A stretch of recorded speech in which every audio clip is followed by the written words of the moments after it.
Hi guys, magandang araw sa inyo mga mahal. Dumaan nga pala kami dito ni Mahal sa bakery para bumili ng merienda. Nakakamiss kasi yung tinda nila ditong donut na palaging-lagi namin binibili ni Mahal. Ilang piraso ng donut nga lang pala yung binili namin kasi konti lang naman kami sa bahay. Pagkatapos nga naming bumili ng tinapay ay umalis na din kami. Bago nga kami umuwi ng bahay ay dumiretso muna kami dito sa Lying In kasi nanganak na daw yung asawa ng pinsan ko. Malapit lang naman yan dito sa amin kaya bibisitahin ko muna sila. Pagpasok ko nga sa loob ay nandito na yung mga tito at tita ko pati yung mga pinsan ko. Nauna na nga silang bumisita dito kasi kanina pang alas 10 ng umaga nanganak si Tin. First baby nga pala nila yan kaya congrats Tin at sa pinsan kong si Christian. And welcome sa maganda at masayang mundo, Clovis Clark A. Zelda. Naway lumaki kang malusog at matalinong bata. Anyway, habang naghihintay sa nurse ay nagkwentuhan muna kami dito ng konti kasi mamayang 6 PM lang din ay lalabas na si Tin para makapagpahinga na sa kanila. Tinanong ko nga siya kung nahirapan siyang manganak. First time niya kasi diba? Pero ang sabi niya hindi naman daw siya nahirapan para nga lang daw siyang dumudumi. Speaking of dumudumi, ayan na nga guys, nagpupup na si Baby Clovis kaya inasikaso na muna siya ni Ate Tess at ni Kuya Dong. 3 kilo nga pala yung timbang ni Baby Clovis nung nilabas siya ng mama niya. Kaya pala kanina nung binuhat ko siya, grabe ang bigat na bata. And salamat nga pala Lord sa safe delivery ni Tin at sa safe na paglabas ni Baby Clovis. Isang anghel na naman yung binigay mo sa pamilya namin. Thank you Lord. I hope na itong batang to ay maging susi sa matatag at matibay na pagmamahalan nila Tin at Christian.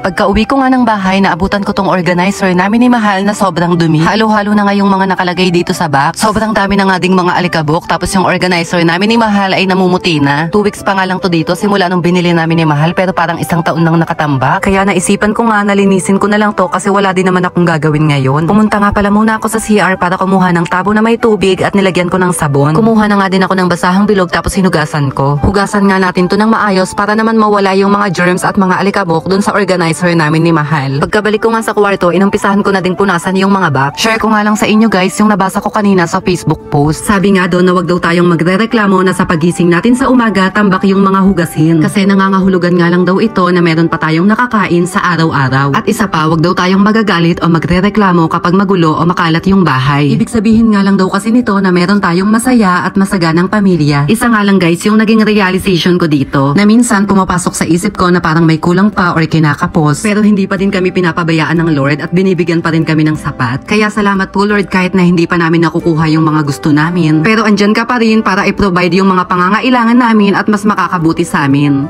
Anyway, pinagtatanggal ko na nga isa-isa yung mga gamit dito sa organizer namin ni Mahal at pinunasan ko na nga din ng maigi para mawala na yung mga alikabok at mga dumi. Ayan, ganyan guys, punasan natin hanggang sa kasuluk-sulukan niya. Ulit-ulitin lang natin yung punasan hanggang sa luminis yung ating organizer. Pinunasan ko na din pala yung salamin para naman luminaw na kasi medyo malabo nga siya. Nung time na nga to, medyo nakakaramdam na ako ng pagod kaya sabi ko mamajikin ko na lang ulit.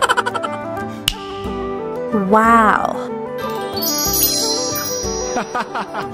So, paano ba yan guys? Hanggang dito na lang muna. See you on my next vlog guys. Paki-comment naman kung taga saan kayo para alam namin kung saan umabot tong video na to. Thank you!